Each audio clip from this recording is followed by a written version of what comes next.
Boa tarde. Vou fazer um vídeo rápido sobre uma situação, né? Aquele negócio que a gente pega a palavra e vai ler, deixa o Senhor direcionar a gente. E o Senhor estava mostrando muitas palavras de uma batalha, vamos chamar assim. E batalha de um jeito, batalha de outro jeito.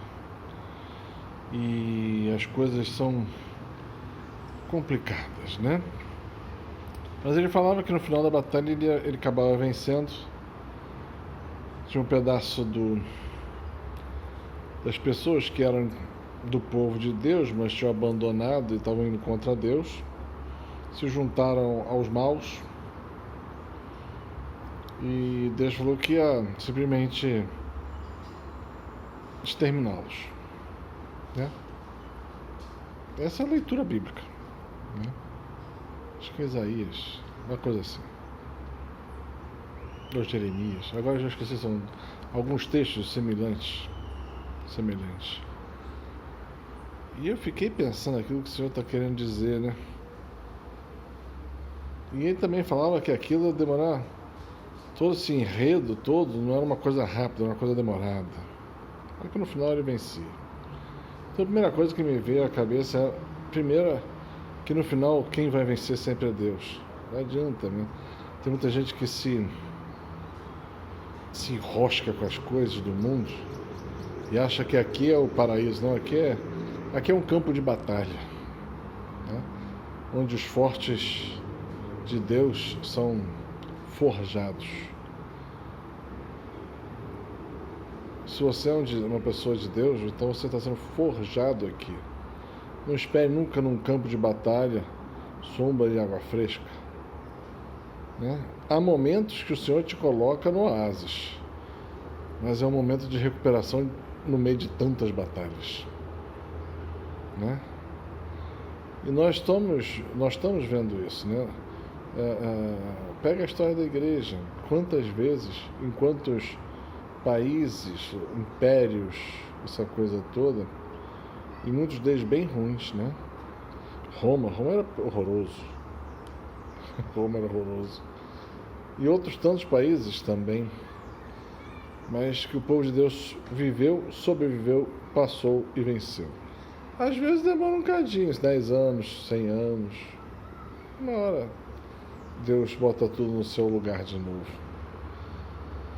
E eu saí, né, sem saber exatamente o que Deus quer que eu venha a fazer. E eu perguntando a Deus o que o Senhor quer que eu faça, né? Com essa cabeça, Deus não responde, Deus não fala, aquele negócio todo. Muitas vezes esses silêncios de Deus, a gente acha, meu Deus me deixou. Não, Deus só está vendo a tua reação. O tempo de silêncio é necessário, né? Escutar a Deus é uma coisa difícil e complexa. E é bom, eu vou até repetir isso, né? Quando Deus te fala alguma coisa, Ele fala, depois Ele repete, tempos depois Ele confirma para uma terceira pessoa que não tem a menor ideia do que você está falando, né? A mesma coisa vem com os anjos do Senhor. Ele fala, depois o Senhor repete, depois o Senhor confirma usando outras pessoas, né? Às vezes são pessoas que não te conhecem, às vezes são pessoas no meio do grupo de oração, às vezes são pessoas que estão na tua família, elas não sabem do que Deus te disse.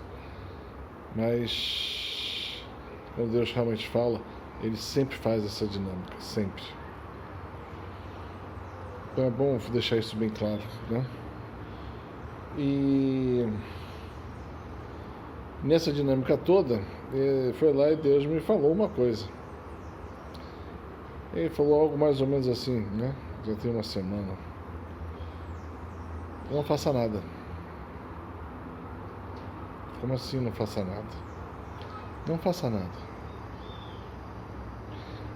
Tá, não vou fazer nada, mas o que depois de não fazer nada, eu faço? Aí Deus depois fala assim pra mim, o que Ele quer de mim nesse momento é apenas que eu consiga ficar de pé, porque a provação é enorme, batalhas são enormes, a batalha é dele, né? Então ele quer e ele precisa que você apenas fique de pé. Se você conseguir ficar de pé, já foi muito. Aí você para e pensa, como foi muito? Porque as provações são enormes. O que você vai recebendo de ataques, palavras. Eu estava outro dia, né, parado, de repente eu recebi umas mensagens de um colega de trabalho aí, de uns tempos atrás, e ele me achincalhando, né? Por que eu não falava, não fazia isso, sabendo que eu era cristão, não sei o quê. Então, eu falei, cara, ser cristão, a primeira coisa é amar e perdoar. Primeira coisa. Segunda coisa é seguir a Deus.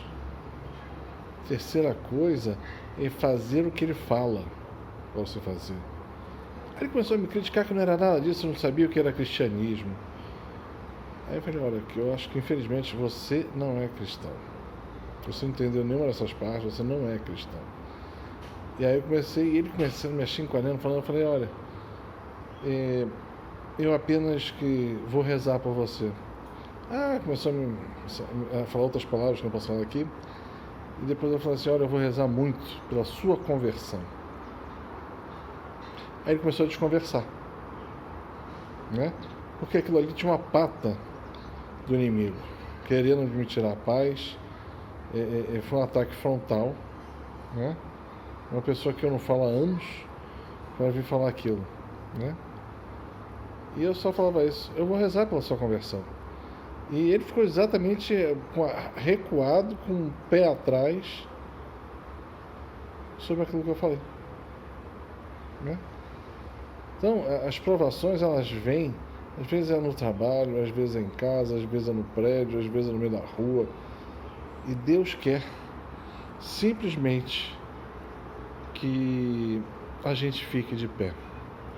Aí me perguntaram outro dia, mas em tal situação, como você vai responder ou fazer? Eu falei, muito simples, eu vou ficar do lado de Nossa Senhora, aos pés dela, e ela vai me indicar um caminho, né? Eu acho que eu usei a palavra até segurando a barra do manto dela, né? Eu usei um termo assim. A pessoa ficou olhando para minha cara.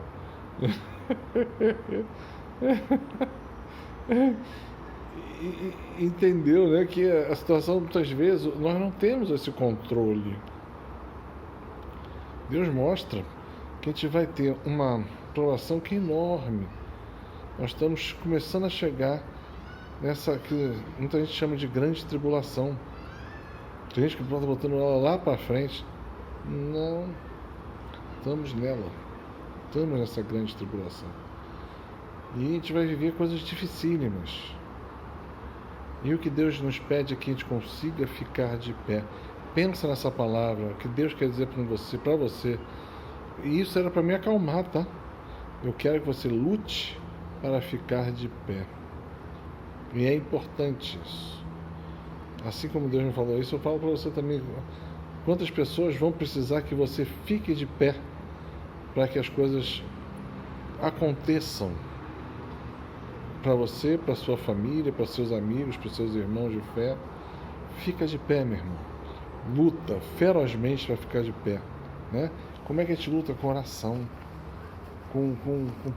ficar prostrado diante de Deus, adoração, né? O terço, né? Tem alguns santos que falam que se você não vai chegar nunca à santidade, se não caminhar de mão dada, de um lado seu está Nossa Senhora e do outro lado o Espírito Santo, não vai. E se você não chegar à santidade, você não vai você não vai entrar na casa de Deus. Se você não vai entrar na casa de Deus, você vai para um lugar muito quente, cheio de pessoal estranho, a ausência de Deus é cheio de gritos. E Deus não quer isso. Deus não quer isso. Mas ele está falando, o mundo inteiro será aprovado. Ah, o Brasil está horrível. Olha para fora. O Brasil está ruim? Tá. Mas olha para fora, todo o resto está ruim. E estão todos eles juntos, fazendo o mesmo caminho para um lugar muito ruim. Né? Ah, você não está dando esperança? Tô. Porque Jesus fala, quando você vê todas essas coisas acontecendo, alegrai-vos. Por quê? Porque perto está a manifestação do Deus Todo-Poderoso, que vem para livrar vocês todos disso. Mas vocês têm que passar por isso. Você pode entrar agora no Monte das Oliveiras junto com Jesus e falar: Senhor, afasta de mim este cálice. Mas não vai adiantar. Como Jesus ele percebe, não tem como. É o caminho do Pai. O Pai decidiu que vai ser assim, porque os homens se rebelaram contra Deus. E só tem um caminho, Jesus. E o caminho de Jesus foi passar pela cruz. A igreja já está começando a passar pela cruz. Você vê todas as coisas que estão acontecendo dentro dela. Depois somos nós. Todos passaremos pela cruz. E o Império Romano de hoje está lá, impiedoso, e vai fazer o seu serviço como fez há 2000 anos atrás. Né? Mas alegrai-vos, como disse Jesus, porque depois da noite escura vem a luz, vem a aurora, vem o nascer do dia, um novo dia para a humanidade. Mas tem que passar por aquilo. Mas só vai passar aqueles que ficarem de pé diante de Deus. Então, meu irmão, com muito carinho e amor no coração, né? Fica de pé, redobra as suas orações, bota o teu joelho no chão, ora, pede a Nossa Senhora que te ajude, se consagra ao coração imaculado de Maria, que é um refúgio seguro, para que Deus te mostre os caminhos seguros e os oásis no meio da grande tribulação, do grande deserto. Que todos teremos que passar. Todos. Então, que Deus te dê agora toda a sabedoria, toda a paz, tranquilidade e conhecimento para conseguir ficar de pé diante de Deus. Paz e bem.